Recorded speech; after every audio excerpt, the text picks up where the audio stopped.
Então, a sessão começa a ser gravada a partir desse momento.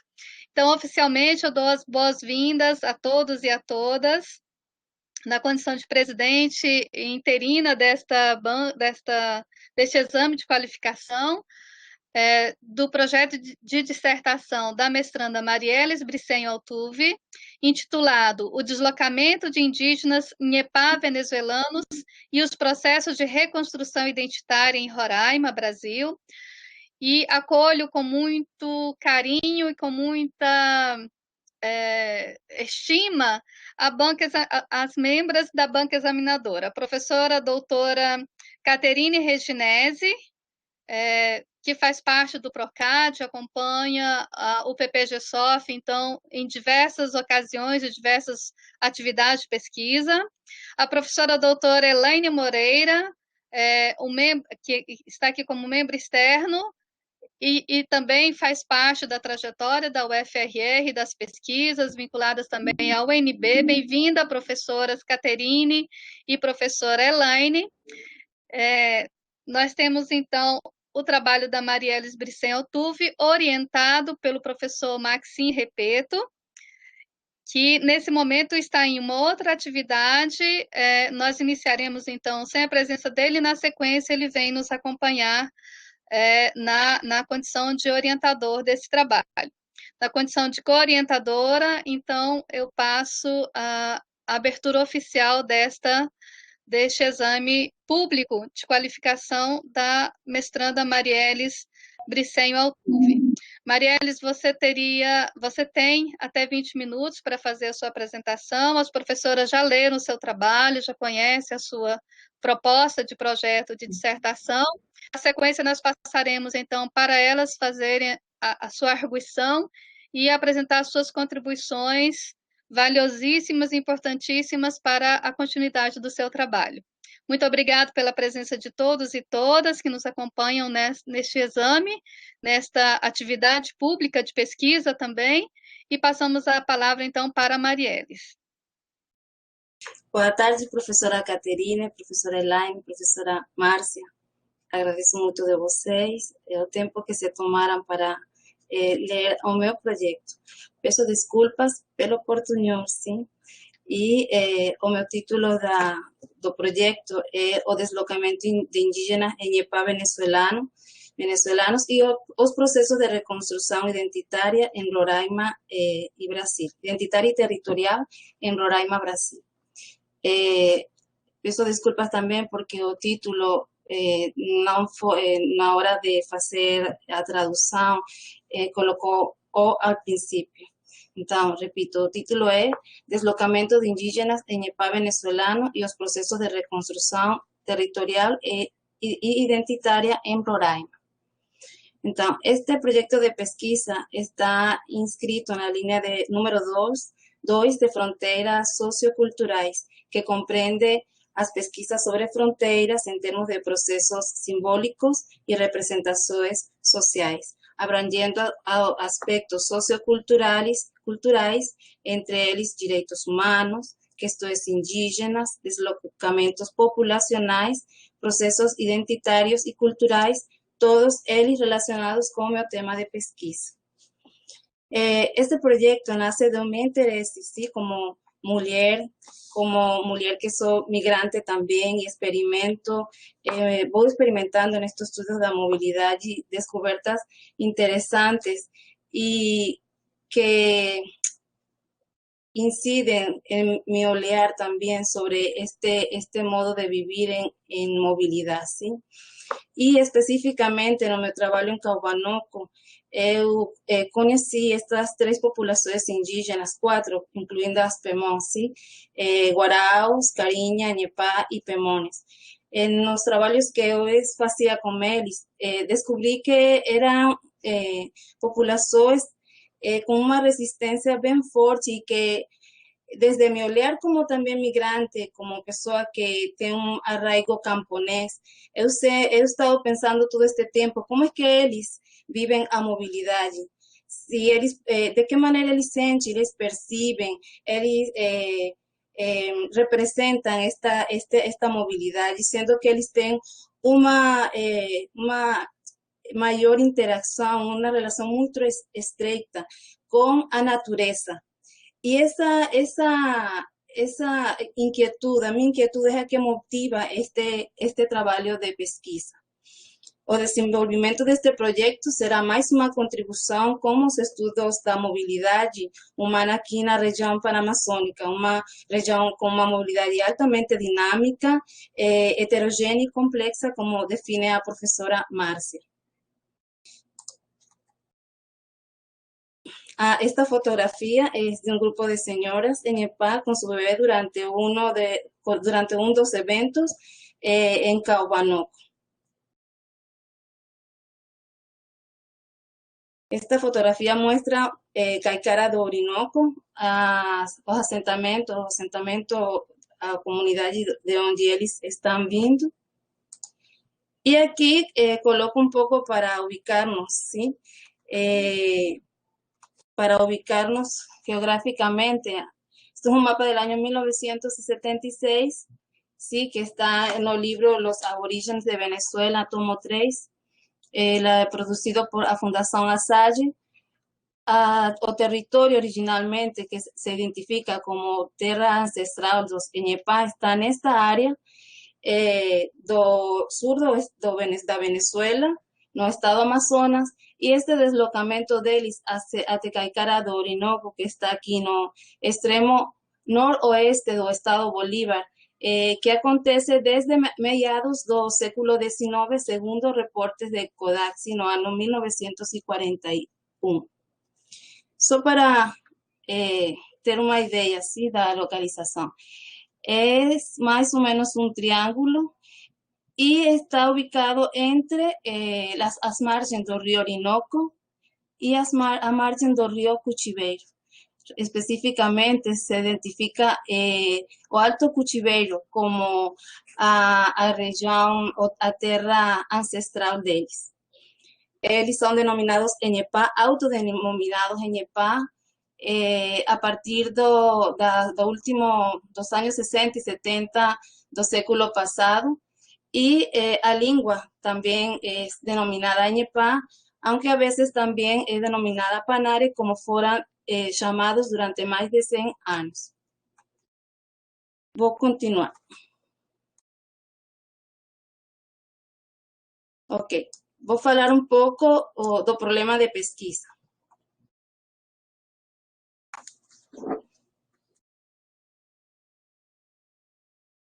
Ok. Este mapa que coloco aquí es una representación do proceso de globalización que estamos viviendo, ¿sí?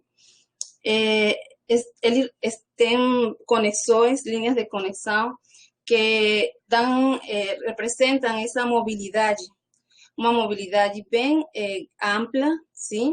De bens, todo tipo de mercadoria, comunicações, tecnologias, incluso, por supuesto, mão de obra barata.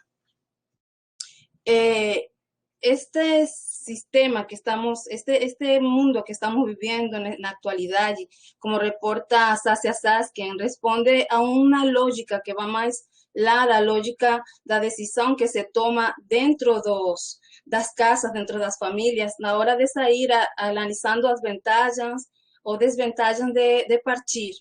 Sim, uma lógica que responde a lógica da acumulação, da produção com acumulação e com pouco investimento. Por incrível que pareça, é uma lógica que impulsa, gera uma estrutura tão integrada nesta globalidade, gera uma estrutura dentro dos estados que se integra a este mismo modelo de produção que termina produzindo dentro dos países uma réplica dessa lógica, gerando pobreza, discriminação e expulsões massivas, como explica Sassia Saskin. Vou apresentar aqui na seguinte slide.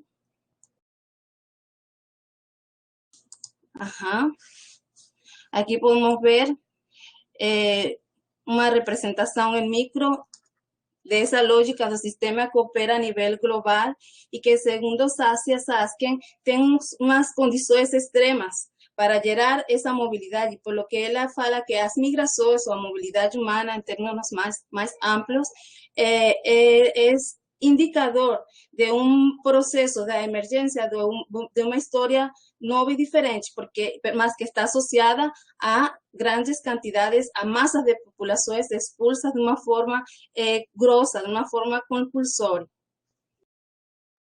Aqui, então, podemos ver que em micro, as políticas, o sistema, a lógica do sistema que fala Saskia Sasken, interviene dentro das políticas dos estados, ¿sí? Porque uma das coisas que se flexibiliza precisamente es esa capacidad de intercambio. Y dentro de ese intercambio inciden en las políticas para gerar más extracción de dos recursos naturales, sean madereiros, sean mineros, ¿sí?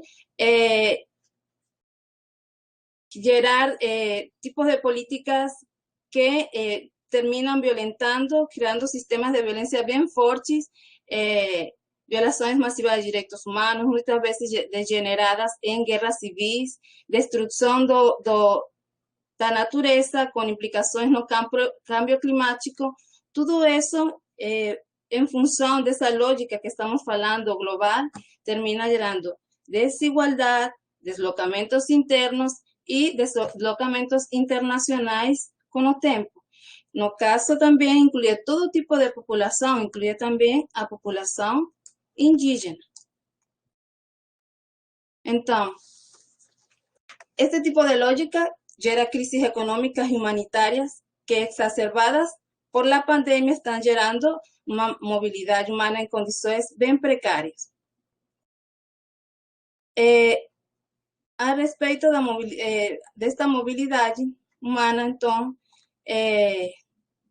Martínez Pizarro, num trabalho que faz para a CEPAL, intitulado El mapa migratorio de América Latina y el Caribe, fala que a mobilidade humana é uma constante de todas as sociedades, só que significam e se diversificam em quanto a contenidos, as rutas, os destinos, o volumen, tudo vai se modificando, ¿sí?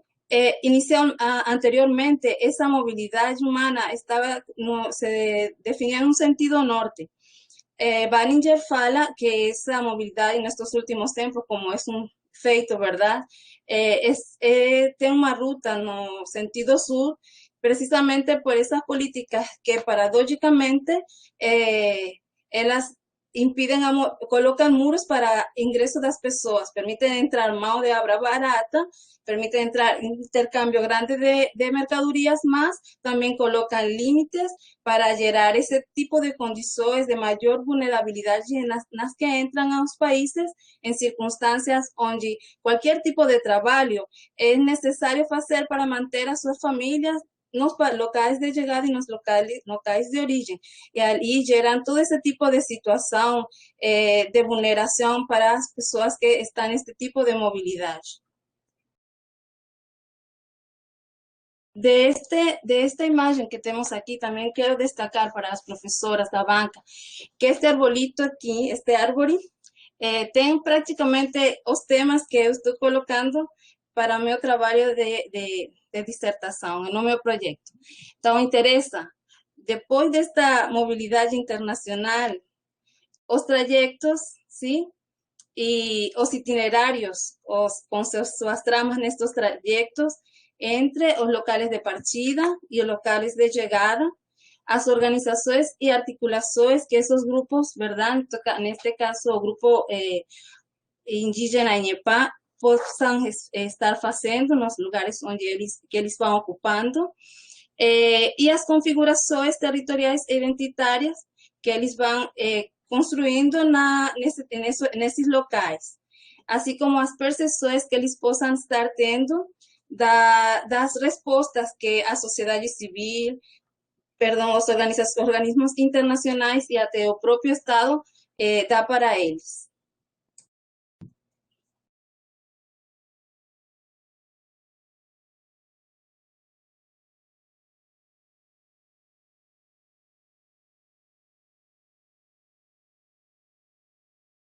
Ok. Aqui. Então, temos que a mobilidade humana inclui cada vez mais população indígena, sim? A mobilidade da população indígena também é ancestral, o que modifica as condições em que esta mobilidade está acontecendo. Só que o problema de pesquisa deriva justamente dessa realidade de que as migrações se tem essa tendência de fazer estudos de uma forma geral e no caso da população indígena requer requer de estudos diferenciados, sim? Então, desde a CEPAL, vários autores que trabalham para a CEPAL, como os mesmos organismos das Nações Unidas, como o Fundo de Desarrollo para el Fondo de las Naciones Unidas para los povos indígenas, ou o mecanismo de expertos que assessora em matéria de direito para os povos indígenas, eles colocam que além de estes estudos migratórios e de mobilidade humana em geral, deve-se fazer estudos que são mais específicos, sim, sobre a mobilidade indígena, porque existe um desbalanço nessa produção. E de cara a um pouco nortear as políticas que possam se desenhar dentro dos estados para dar atendimento diferenciado.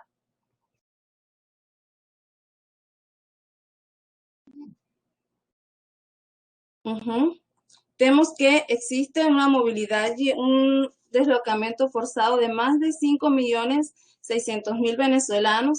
Aquí en Brasil existen 260 y poco, de 60.000 y poco, segundo datos do ano passado, não são recentes, não são atualizados, não são diferenciados tampoco para a população indígena. Y o último relatorio de ACNUR de este año, de marzo de este año, en relación a una pesquisa que hicieron dentro de los abrigos aquí en Roraima, reportaron más de 5.000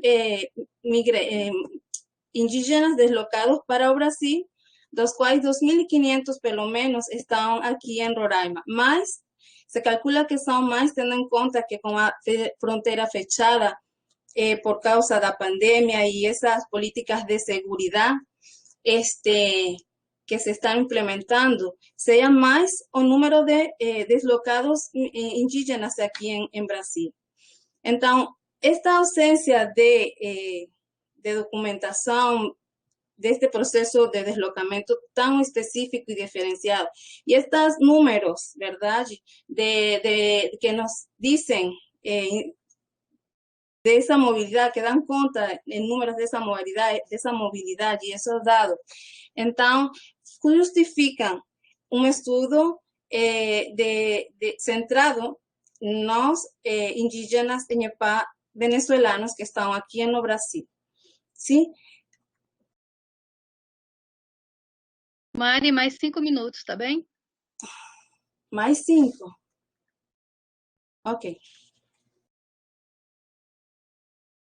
Vou aqui.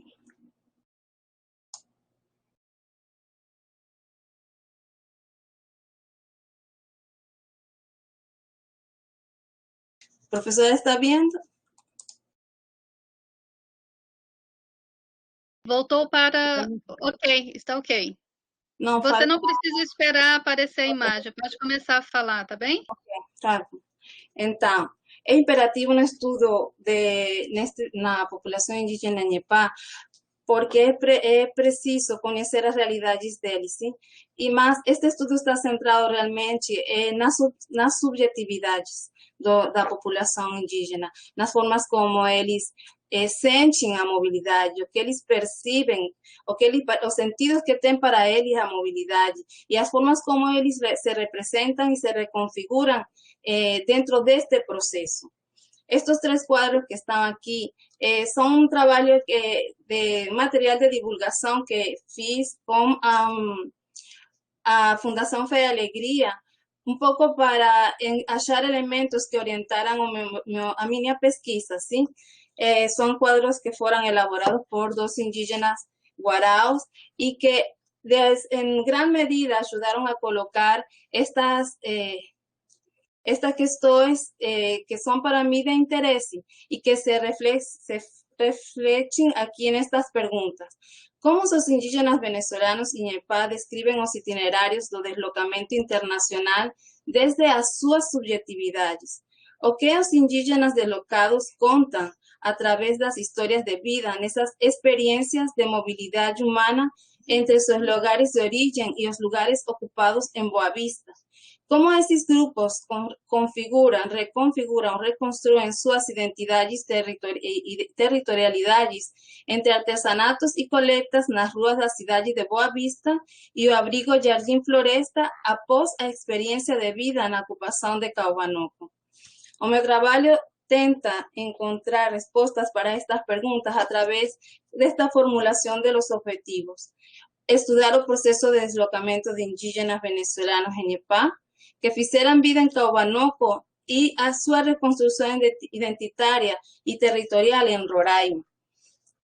Os objetivos específicos são compreender os itinerários deste deslocamento, conhecer as histórias de vida a partir das experiências entre Caubanoco e um abrigo diferenciado, Jardim Floresta, e analisar os processos de reconstrução a partir das suas subjetividades. El referencial teórico centra-se em migração e deslocamento, memórias e histórias de vida, identidade e territorialidade.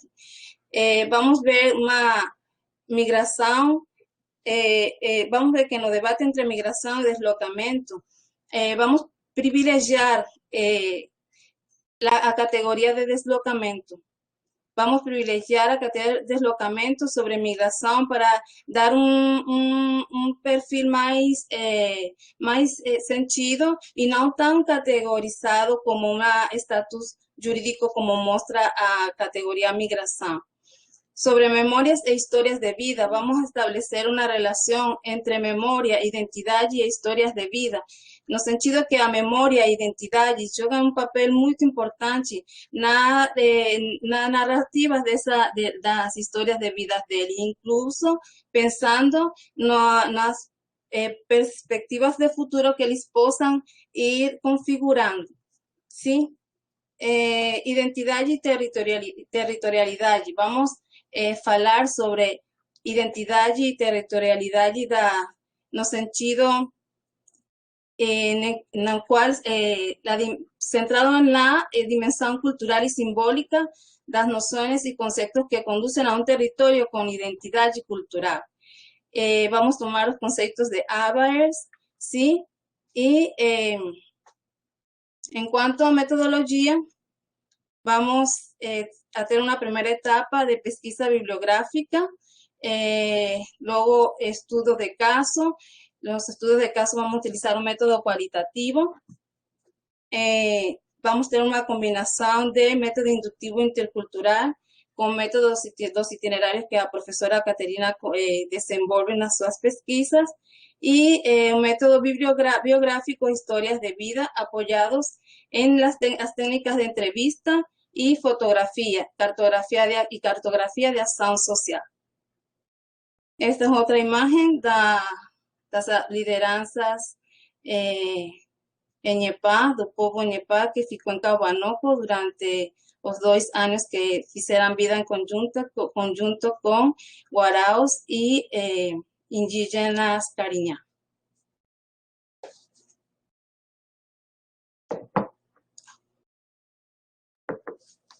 Professora. Muchísimas gracias, Marielis, por apresentar o seu trabalho também para aqueles e aquelas que participam desta sessão e não tiveram acesso ao seu projeto. E nós passamos agora a banca para sua arguição. Convidamos, então, a professora doutora Caterine Reginese, que tem larga experiência nesse campo de memórias, de trajetórias, e que leu com atenção o projeto, a proposta da Marielis, Professora, muito obrigada por aceitar o nosso convite, por estar aqui conosco. A palavra é com a senhora. Obrigada pelo convite maravilhoso também na forma, né? Recebi o convite muito bonito, né? Agradeço muito o Maxim, o professor Maxim e a Maria-Elis para me convidar a fazer parte dessa banca. É uma imensa satisfação de estar com vocês, ainda que distante, mas presente no Roraima com vocês. Maria Elis, eu gostei do seu projeto. Vou fazer uma série de colocação bem breve, porque acho que você desenvolve um trabalho, ou vai desenvolver um trabalho muito importante sobre a questão, eu diria, não somente da memória, mas da cidade-memória, de como essas populações indígenas vão reconfigurar a cidade de Boa Vista, né, a partir da sua presença, a partir desses deslocamentos. Eu acho que a palavra deslocamento é interessante, como também você não falou muito de migração, mas falou muito de mobilidade humana, tanto no ponto de vista internacional, que do ponto de vista mais nacional, do Brasil, e local, na escala. De fato, você vai tentar trazer uma série de reflexão em escalas diferenciadas, que são uma escala maior, uma escala mais local, mais menor, eu diria. Então, por exemplo, se considero a questão da territórios, da territórios e territorialidades, num projeto que você enviou, acho que você tem uns autores muito relevantes, né? Você citou na sua apresentação o Rafestin, mas também tem o Asbert, que acho que é muito interessante nessa tentativa de, eu diria, dar mais reforços, né, a algumas noções para poder justamente trabalhar o que é o território dessa cidade de Boa Vista e como ela vai se transformar pela presença e pela ação, pela resistência, ou através desse processo que você chama de reconstrução identitária em Roraima.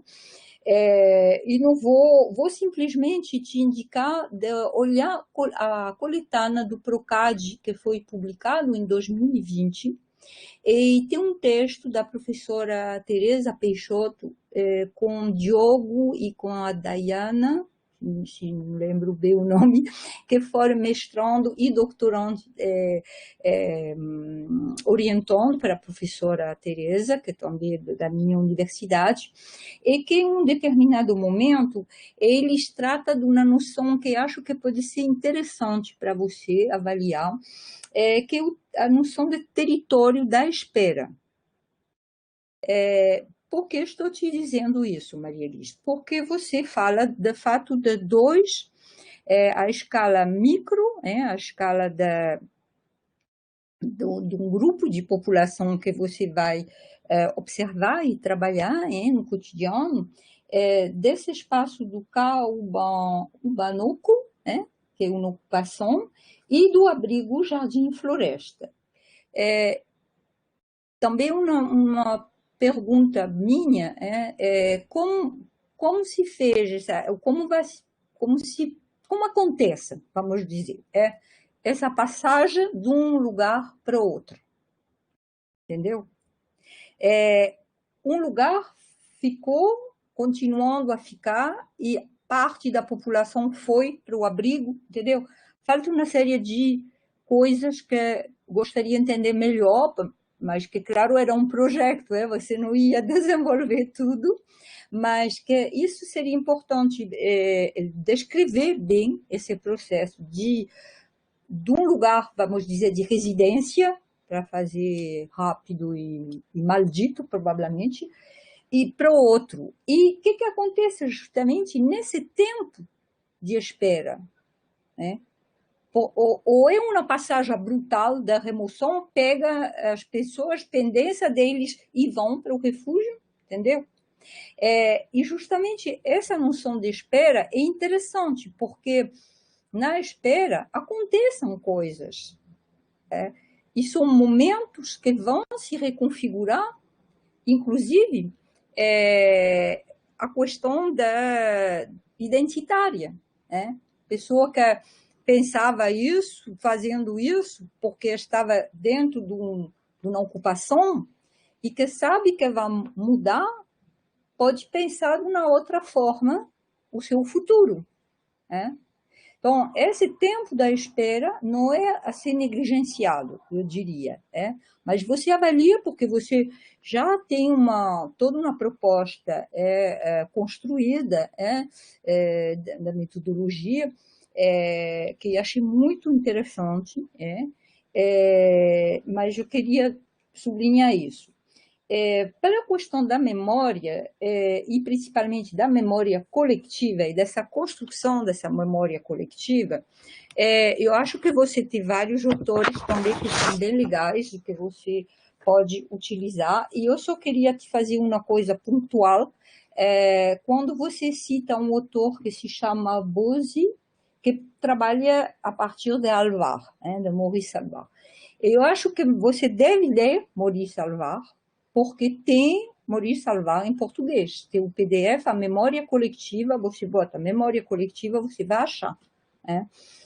Que é bem melhor que citar um autor que trabalha sobre esse autor, que é um clássico sobre a memória coletiva, e que acho que você vai poder aprofundar uma série de coisas.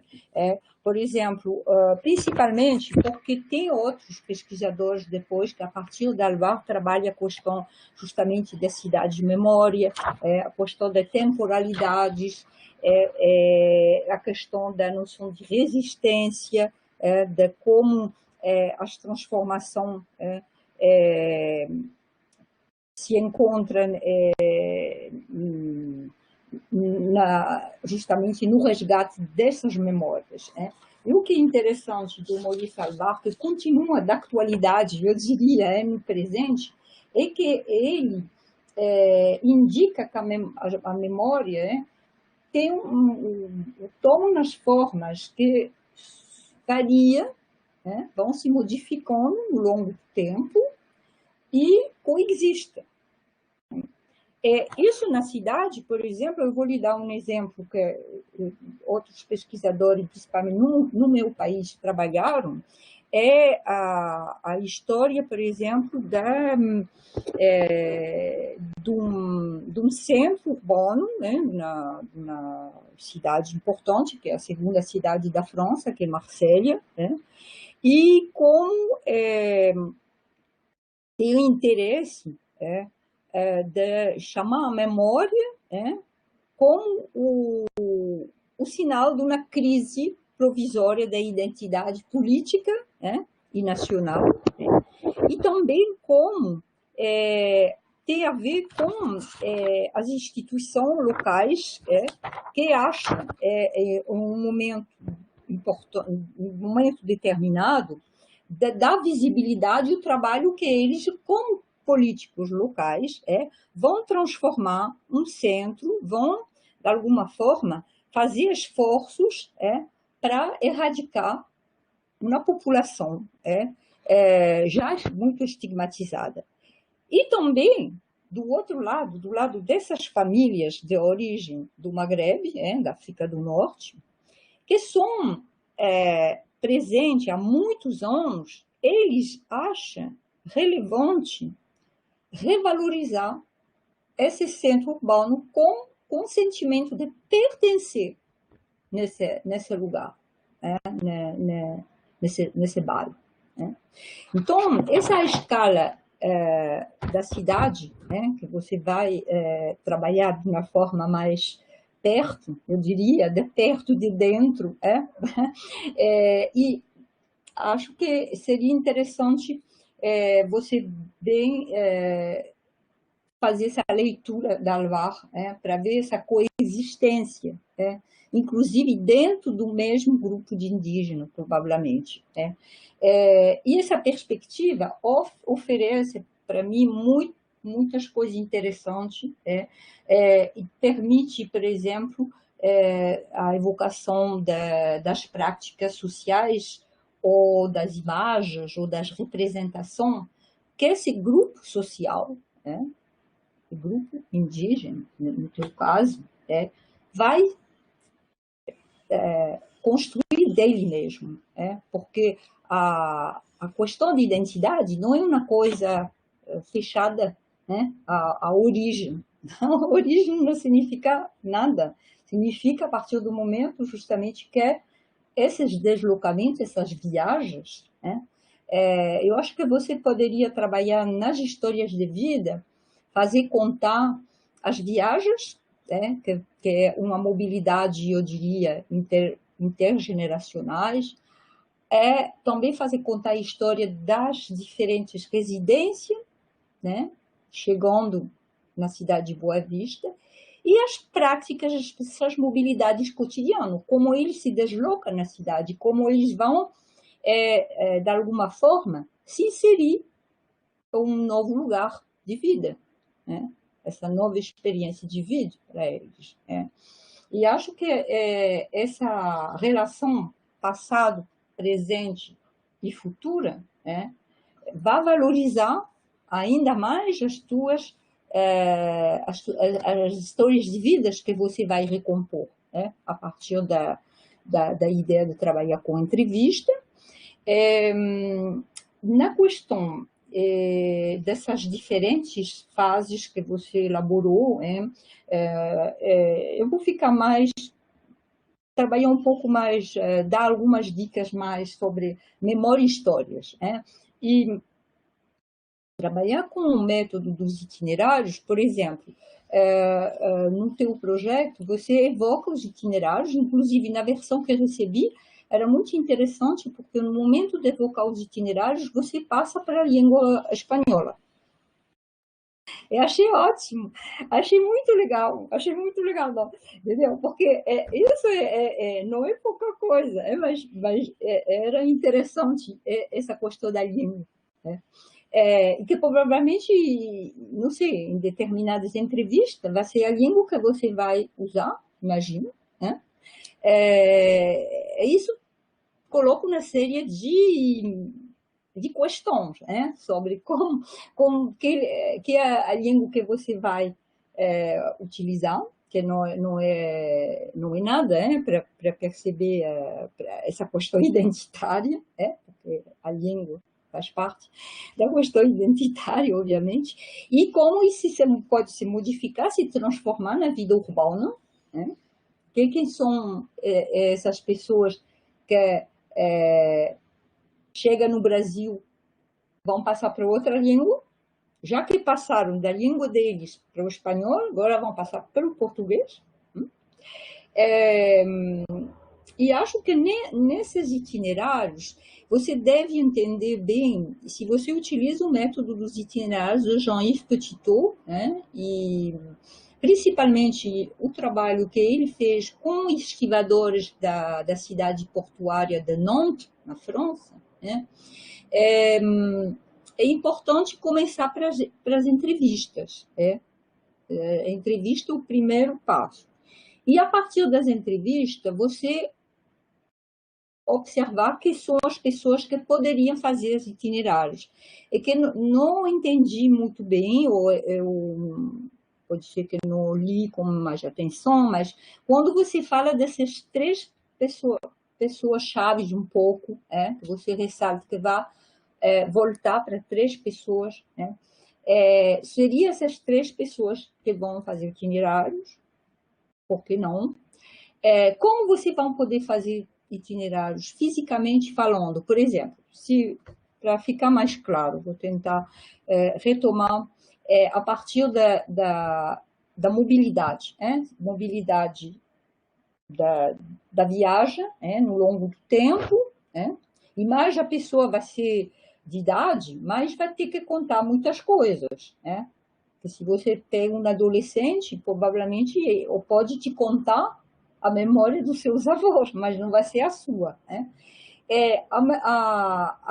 A mobilidade residencial, né, entre esses dois lugares que você vai ter muita atenção, né, muita presença, muita experiência com eles.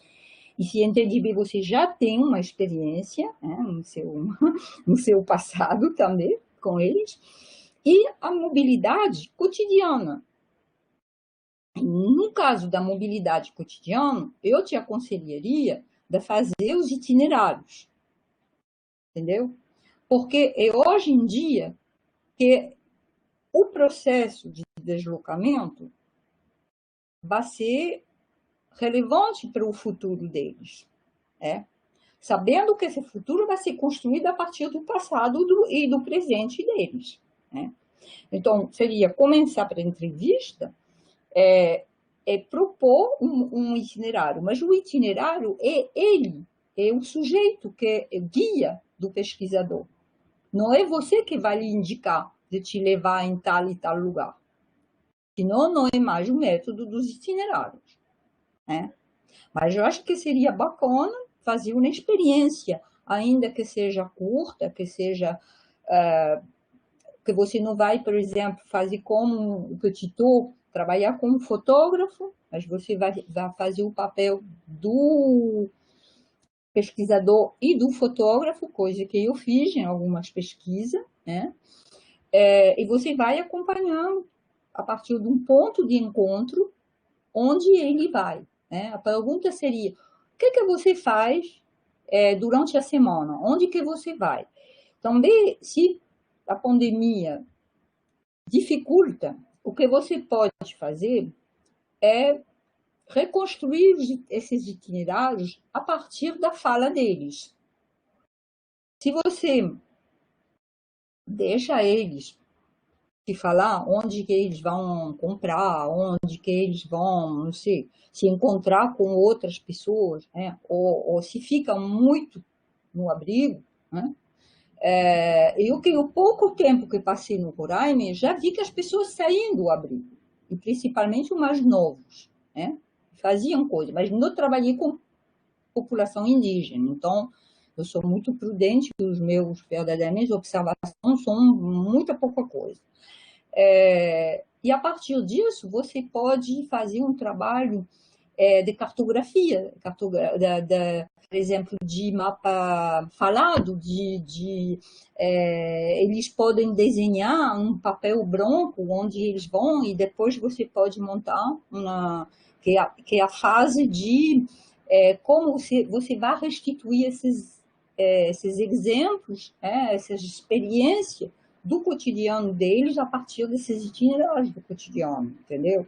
Tem muitas possibilidades, é uma coisa que fica, Maria Elis, tranquilamente para me consultar, para poder nos falar virtualmente, por e-mail, como você quiser, estou à disposição, né, para te ajudar, para ver em função de todo o material. Eu estou também muito pragmática, porque o mestrado é curto, né, e já vi que você montou uma metodologia bastante relevante, né, por fase, que todo o trabalho de bibliografia, que não é pouca coisa, né?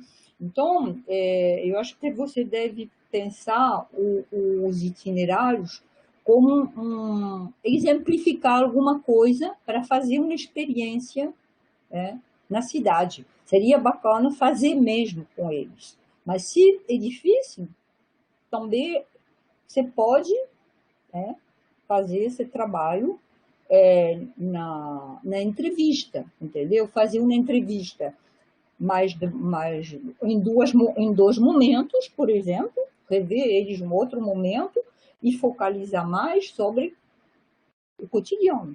É outra possibilidade também, né? É isso que eu queria te dizer, que eu achava que era importante justamente essas práticas, como você diz, de ir e de vir, como vão ser essas práticas deles hoje em dia, né, na cidade da Boa Vista, né, porque estão na cidade de Boa Vista hoje, né? essas histórias de vidas pode ser complementado com isso.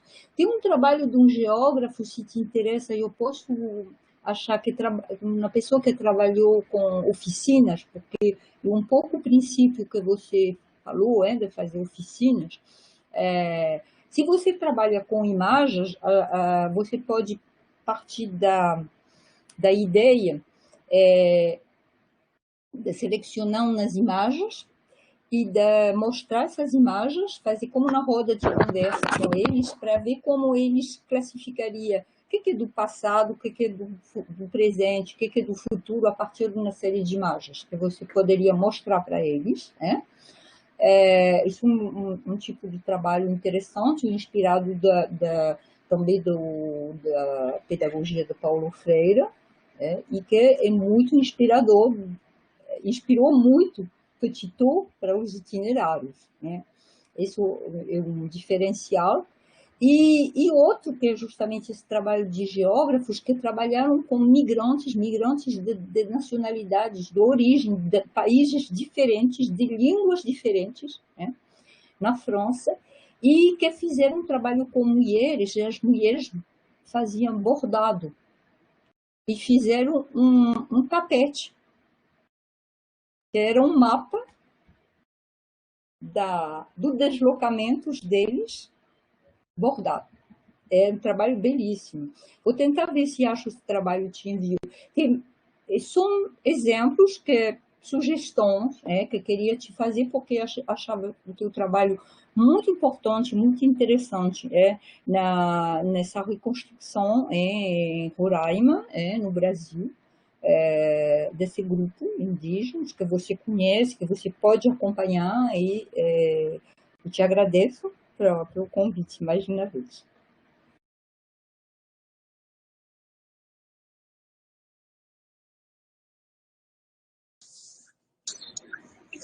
Professora Márcia, posso falar agora?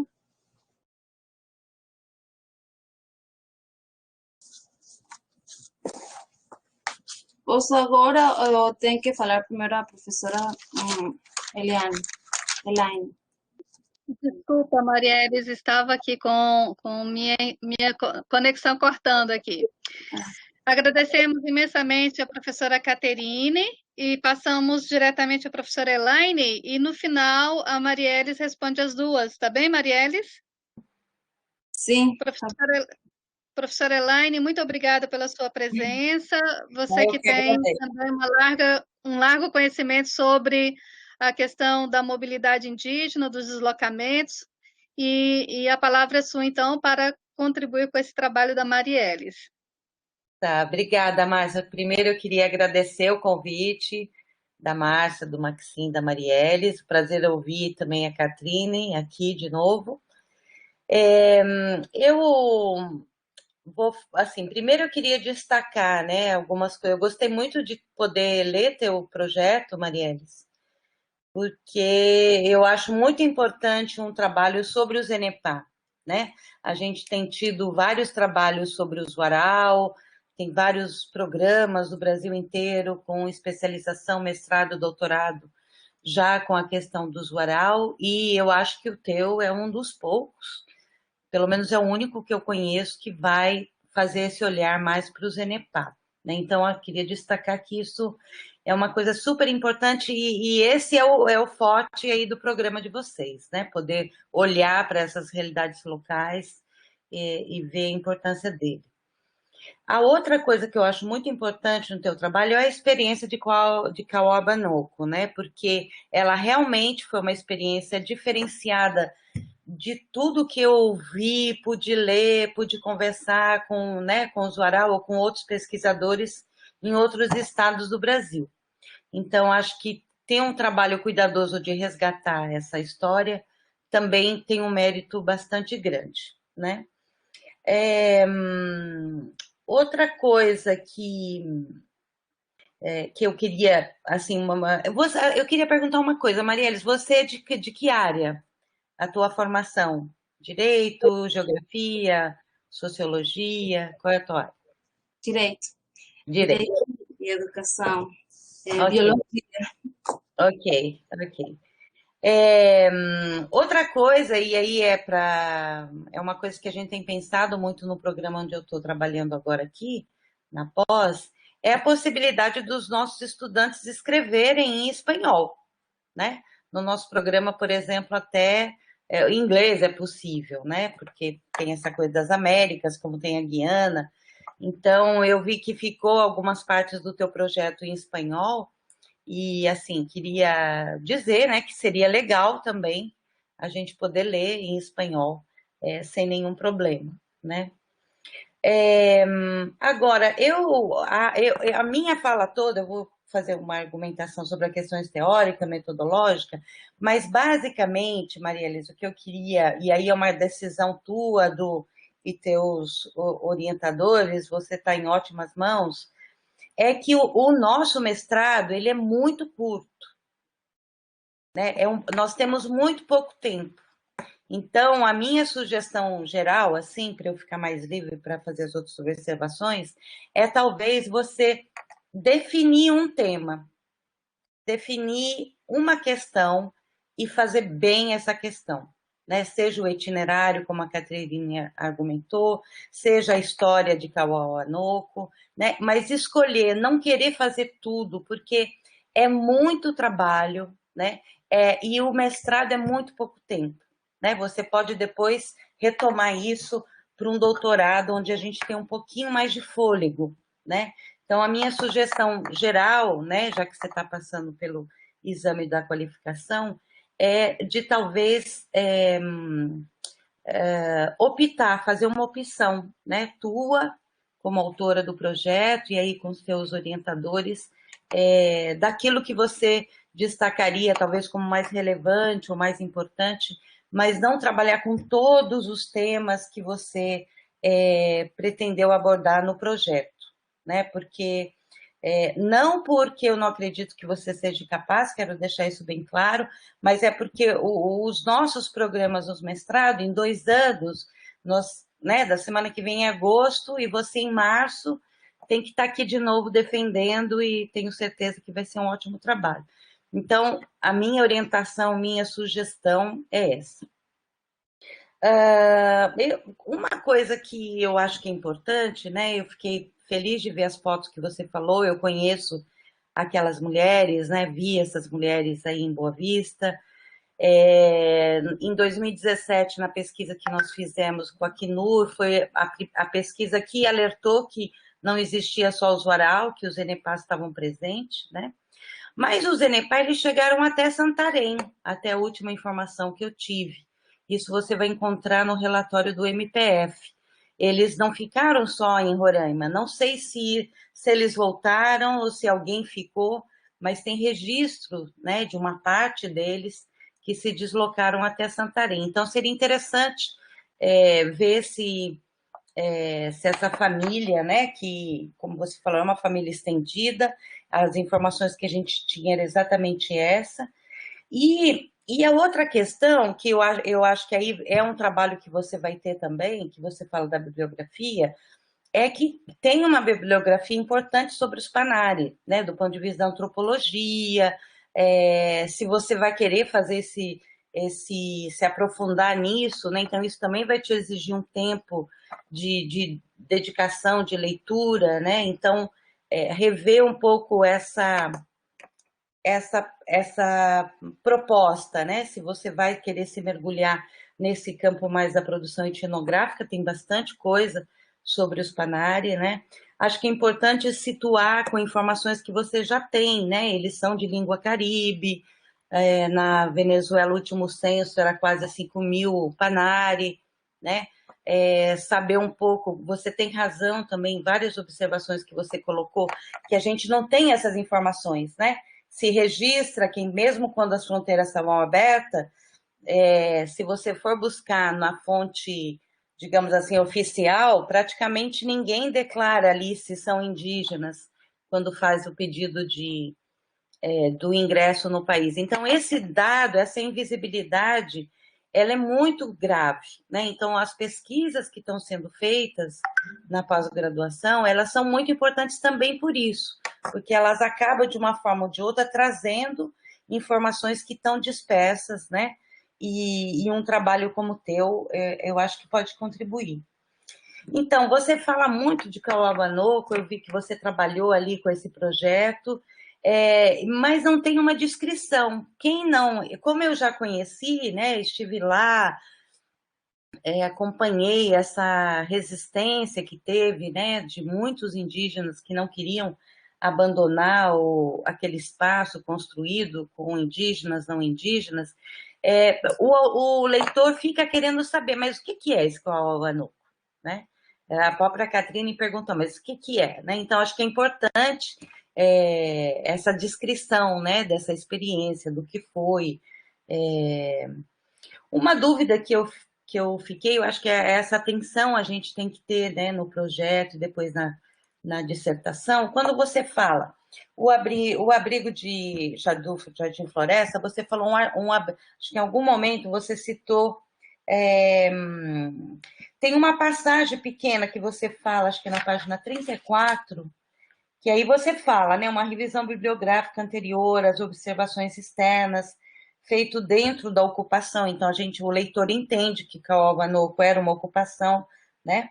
Mas não tem muito mais dados sobre isso, né? E acho que esse é uma questão bastante... Descrever o que foi Kawabanoko já seria uma dissertação de mestrado. Se você quiser só contar a história, né, do como iniciou, como se deu, como resistiu tanto tempo, né? Porque não foi uma coisa de alguns meses, né? Durou um tempo razoável, né? E isso já seria um mestrado e valeria a pena você fazer isso, né? Mas chega um momento você fala, não, eles foram para um abrigo, Jardim Floresta, acho que você usou o termo diferenciado, eu não anotei aqui nas minhas anotações. Só que para o leitor a gente fica assim, mas por que diferenciado?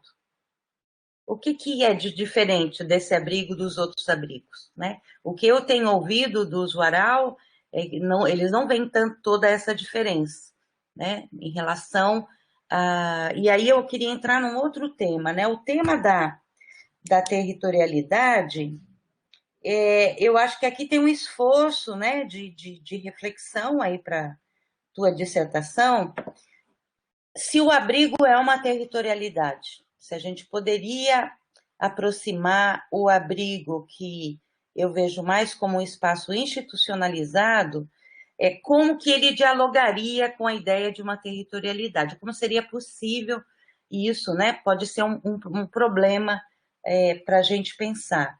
Se a gente imagina o abrigo, obviamente que os indígenas que estão lá, eles procuram ter uma agência, eles procuram de alguma forma interferir, e a gente sabe, tem várias notícias, né, de intervenção nessa forma de gestão dos abrigos. Por outro lado, nós sabemos que tem indígenas que estão nos abrigos há 5 anos. Isso é uma instituição, né, que a gente tem que refletir sobre ela, né?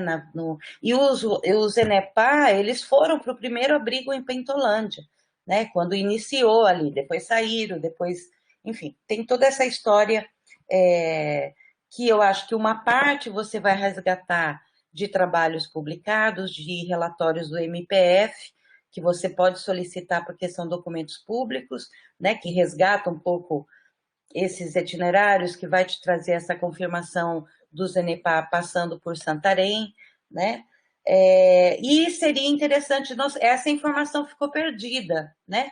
Ninguém sabe se os Zenepás voltaram, se alguns ficaram, como que foi, né?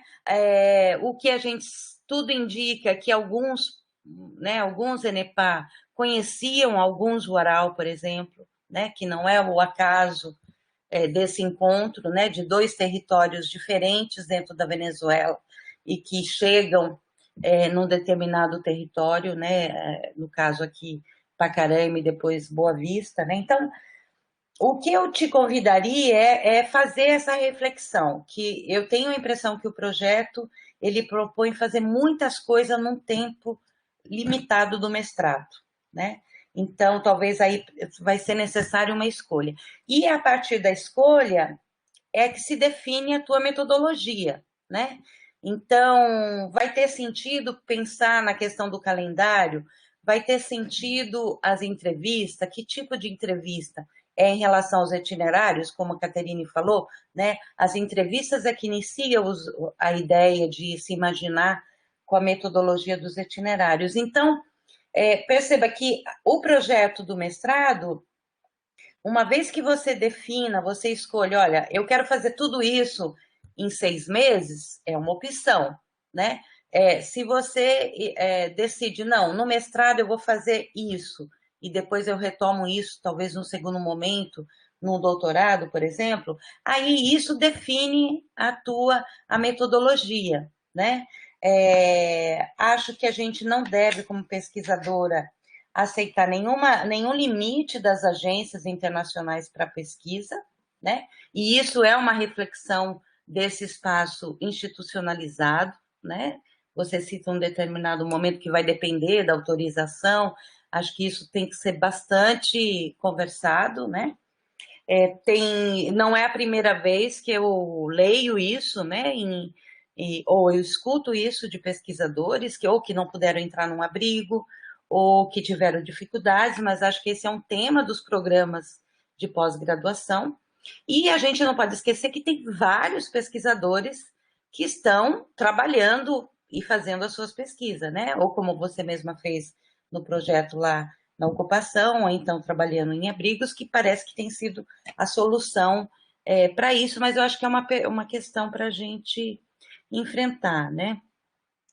E a mesma coisa é em relação ao tema da identidade, né? Porque a identidade, ela é um tema relevante, mas a gente tem que sempre se perguntar por que ela apareceu como um tema importante, né? Porque às vezes a identidade ela entra assim nas discussões como se fosse algo que se perdesse, né? O fato dos Enepá não estarem nos seus territórios, não estarem em contato com a natureza, estão na cidade e perderam, né? E aí tem um debate bastante importante contra essa ideia da perda, né? Da identidade, etc., né?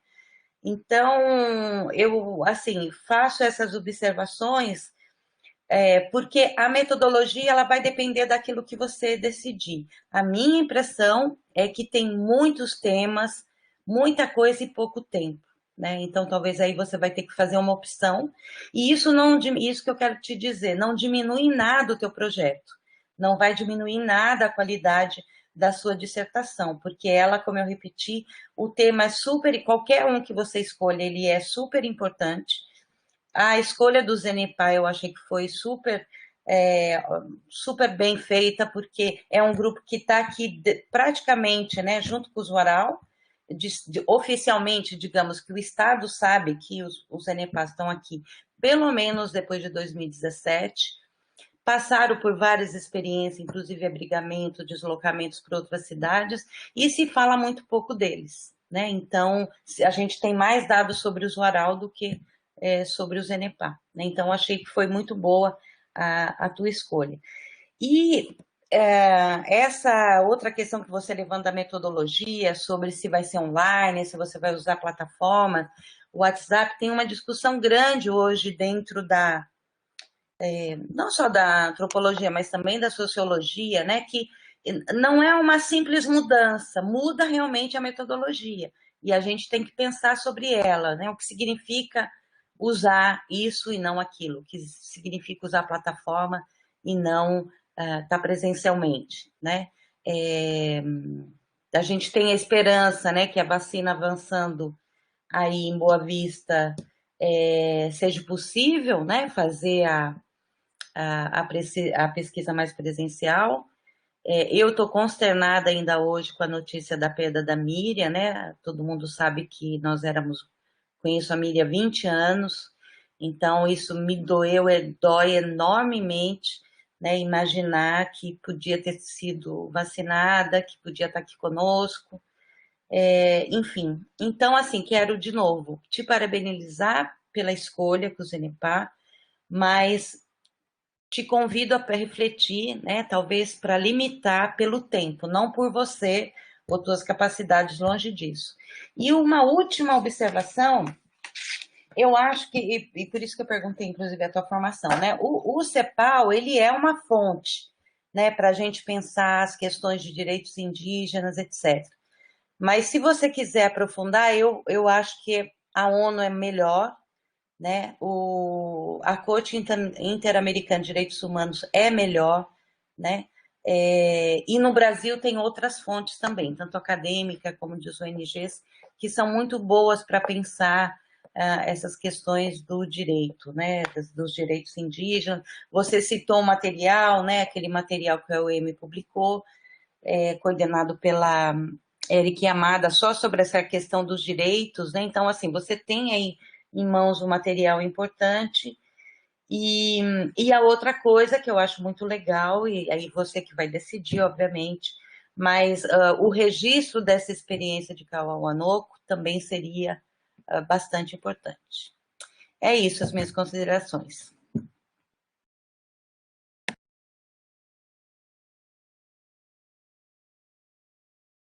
Muitíssimo obrigada, professora Elaine. Passamos a palavra para Marielles, para reagir, então, às valiosíssimas contribuições. A única coisa, professora, é que quando a Marielles fala de CEPAL, ela está falando da Conferência dos Jesuítas na América Latina, com seus trabalhos publicados nessa conferência. Não é a CEPAL da Economia. Mas acho que aparece no projeto, se eu não me engano, é o CEPAL da Economia também. Mas aí é bom destacar os dois. Legal, tá obrigada, certo. Marielles, com você. Eu comunico que o professor João Carlos está na sala, mas ele seria nosso suplente também, convidado da banca, mas ele está com outra atividade no momento e não poderá contribuir aqui na sala, mas poderá contribuir depois por escrito, com sugestões por escrito, tá bem? Marielles, com você, então, para responder às arguições da banca, por gentileza. Obrigada. Bem-vindo, professor João Carlos. Sim, talvez porque vou tentar responder para vocês dois, tá? Assim, porque está um pouco imbrincada as dúvidas da professora Caterine, talvez com as suas, professora Elaine. Quando eu pensei no projeto, eu estava tentando achar um pouco as respostas desde a minha experiência, sim? E pensei naquele tramo o que compreende esse deslocamento, a trajetória entre seus lugares de saída e a chegada aqui, depois de fazer as leituras das primeiras atividades que a sociedade civil, você, professora Elaine, a participação de vocês nesse primeiro momento. Então, para mim, desde o meu esquema mental, tenho esse primeiro momento, porque eu também vivi esse processo, sim, o processo de decidir. Por isso, nas entrevistas que estão nos apêndices, tem uma primeira parte que é para tentar entender desde eles, desde a subjetividade, sempre pensando no que está nas cabeças deles, porque de alguma maneira também está na minha cabeça todo esse processo que revivo constantemente. E pensando também, porque assim como eu vivo o meu processo com um sentimento bem profundo pela distância física que está entre este lugar onde eu estou agora e aquele lugar onde estão meus sonhos, sim, a minha família, todos os meus esforços e os esforços de meus pais. Então, talvez, porque eu penso desde esse esquema muito pessoal, eu queria, talvez, mexer nas percepções deles, sim? Como eles sentiram esse primeiro momento, desde lá, desde os lugares de origem até a cidade. E logo está esse outro momento, sim, um parênteses entre a coleta e a artesania ou artesanato nas ruas, sim? O processo de Kauauanoco fica diferenciado das outras experiências de abrigo que eu falo diferenciado. Esse diferenciado, professora Elaine, é entre aspas, sim? E vou explicar por quê. Kauauanoco representa um espaço desde onde eu pude conviver com eles, compartilhar com eles, um espaço de fortes interações entre os grupos diferentes, mas eles tiveram oportunidades de se organizar, de articular com outras organizações externas, um modo de vida que penso desde fora que garantia um pouco a modalidades de vidas deles. Desde as falas que eu teve dentro do Kauvanoco, as observações que eu fiz, e essa saída, que é uma saída bem atropelada, por falar, não quisera como emitir um critério agora, mas uma saída que foi muito sentida por eles, que foi um processo de resistência e de luta para não sair, porque eles já tinham, muitos já tinham passado pela experiência do Pintolândia, e eu escutava deles esse rechazo, não querer ir para o abrigo, pensando nas experiências já passadas recentemente no outro abrigo e pelas falas também dos companheiros, dos colegas do abrigo Pintolândia.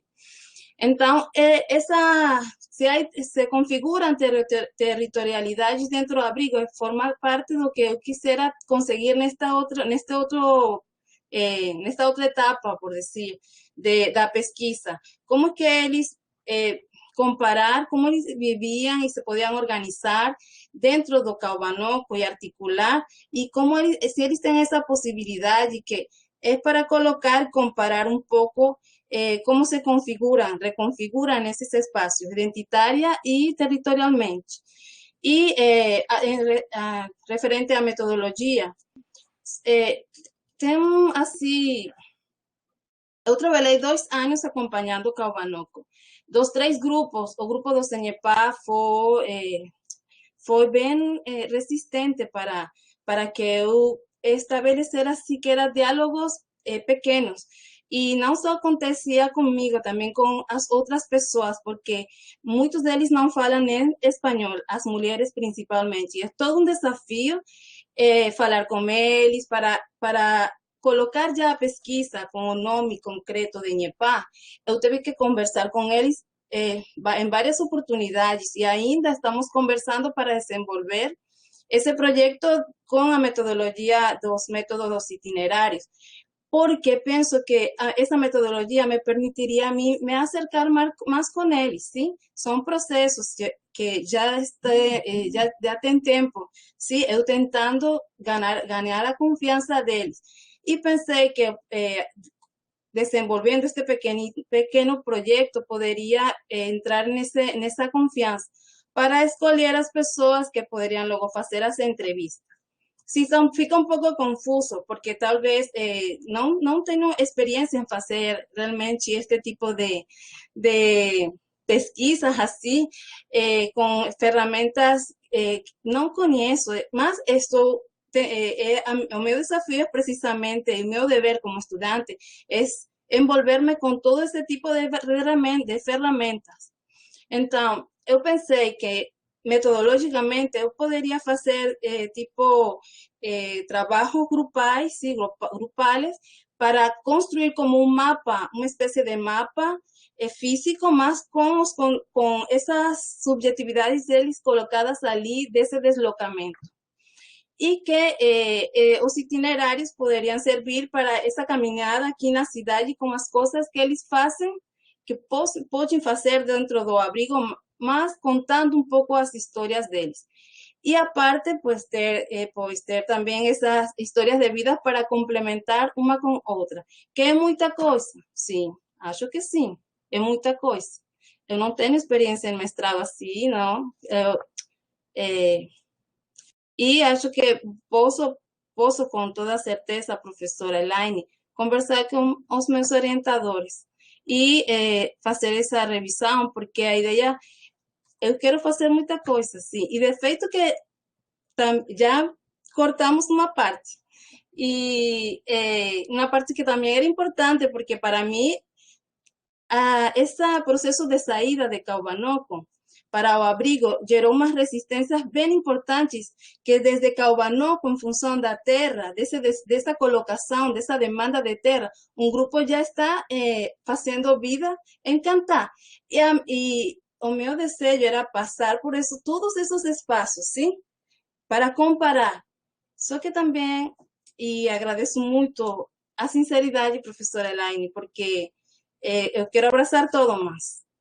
Acho que seria muito bom poder ficar com uma coisa bem concreta e fazer outras coisas já com meus orientadores, mais tipo artigo como a professora Márcia fez a sugestão para acompanhar Cantar, que é a terra onde está agora, outro grupo que se ajude todo este processo, assim que por isso... Mas no Cantar são os Uarau, né? Ou tem Enepá também?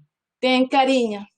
Por isso Carinha. cortamos, tudo foi assim. Era para fazer o meu projeto, inicialmente, as 3 etnias. E já... Você tem tempo, calma, Marielle, tem muito tempo. Bom, não sei se respondo um Doutorado, pouco. né, Elaine? Eu posso acrescentar só uma coisa, mas eu acho que uma coisa que eu tinha notado aqui é o conceito de agência, acho que vai te ajudar bastante, né? Porque depois eu mando no e-mail para vocês alguns textos, agência, porque talvez mais do que territorialidades, né? Itinerário, eu acho que sim, ele está totalmente dentro dessa perspectiva da Catarina. Mas talvez o conceito de agência, ele vai, porque é dessa autonomia que eles tinham na ocupação, né? Que se o abrigo é outra estrutura, outra instituição, enfim. Só isso que eu não tinha comentado. Desculpa, Márcia.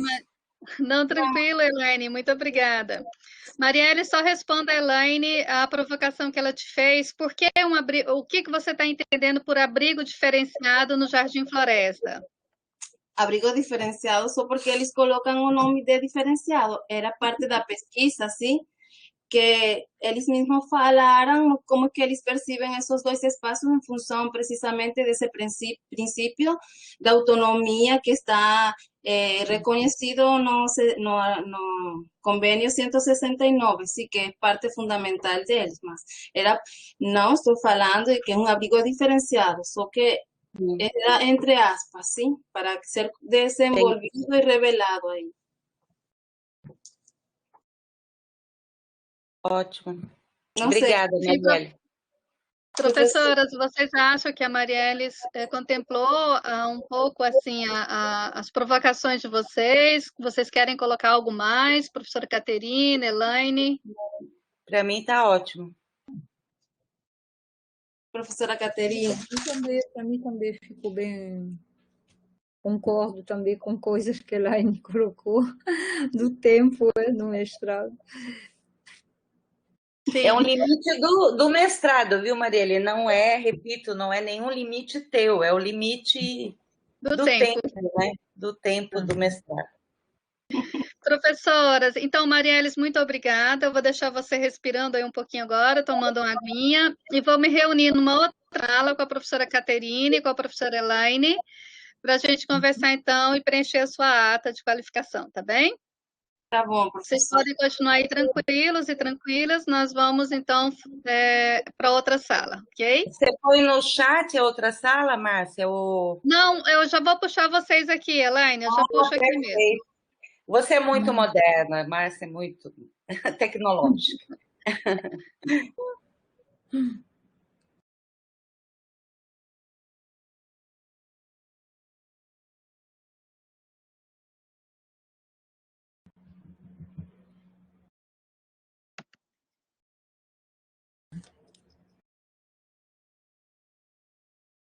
Já estamos na outra sala, será, Catherine? Só um pouquinho, Elaine, já. Ah, tá. Está.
Ok, Marielles, nós já voltamos.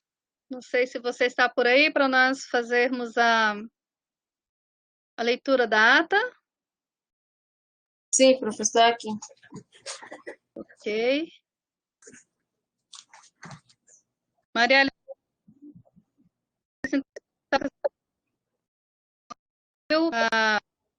a sua qualificação. Eu passo agora, então, a leitura da ata, ok? Aos 27 dias do mês de maio de 2021, às 15 horas, horário local, via plataforma RNP, reuniu-se a banca examinadora composta pelas professoras doutoras Cláudia Maria de Oliveira, em substituição ao presidente orientador Maxim Paulo Repeto Carenho, professora Caterine Reginese e Elaine Moreira, para avaliar a qualificação do projeto de dissertação intitulado Deslocamento de Indígena em Iapá, Venezuelanos e os Processos de Reconstrução Identitária em Roraima, Brasil, da mestranda Marielles Bricen Altuve, desenvolvido na área de concentração Sociedade e Fronteiras na Amazônia e linha de pesquisa Fronteiras e Processos Socioculturais. A banca examinadora decidiu aprovar o projeto de qualificação de dissertação com as seguintes recomendações: que seja realizada uma definição de tema de acordo com o tempo do mestrado que ainda lhe resta. Marielles, então, parabéns pela aprovação nesse exame de qualificação. Mais uma vez, nós agradecemos imensamente a professora Caterine e a professora Elaine e asseguramos, junto com a Marielles, que todas essas sugestões de vocês orientarão o trabalho daqui para adiante. Marielles, com você a palavra de agradecimento final. Bom, Dios les pague en español. Muchas gracias, Dios les pague por todas las orientaciones que dieron. Las acojo con mucho cariño y es una promesa, un compromiso reunirme con mis orientadores para poder darle una bonita definición a este trabajo. ¿Está bien? Muchísimas gracias. Tenho certeza que vai ser, Marielle, tenho certeza. Gracias, professora Márcia. Muito obrigada por tudo. Estou tentando iniciar a câmera para fazer uma foto com as quatro. Tá difícil aqui a minha conexão, mas se conseguir, se não, a gente vai. Professora Regina? Desculpa, Caterine? Sim. Quer tirar algo mais, Caterine? Não, eu achava que eu não tinha microfone colocado bem. Não, obrigada, não. Não, Marielles, espero te ver novamente. Então, professoras, eu não consegui ligar a minha webcam aqui. Agradeço imensamente a presença de vocês, em nome do professor Maxim Repeto, orientador da Marielles e presidente dessa banca examinadora. E damos por encerrado, então, o exame de qualificação da Marielles Bricenho, com a aprovação da banca, e indicação de que você realmente faça esse recorte importante, Marielles, e conclua seu trabalho até março de 2022, onde nos encontraremos novamente com a professora Caterine e a professora Elaine para o ritual final de encerramento do mestrado. Eu que agradeço mais uma vez, Marielle. Obrigada. E a gente se vê logo, vai dar tudo certo. Logo. Tchau, bom trabalho para vocês. Tchau. Obrigada.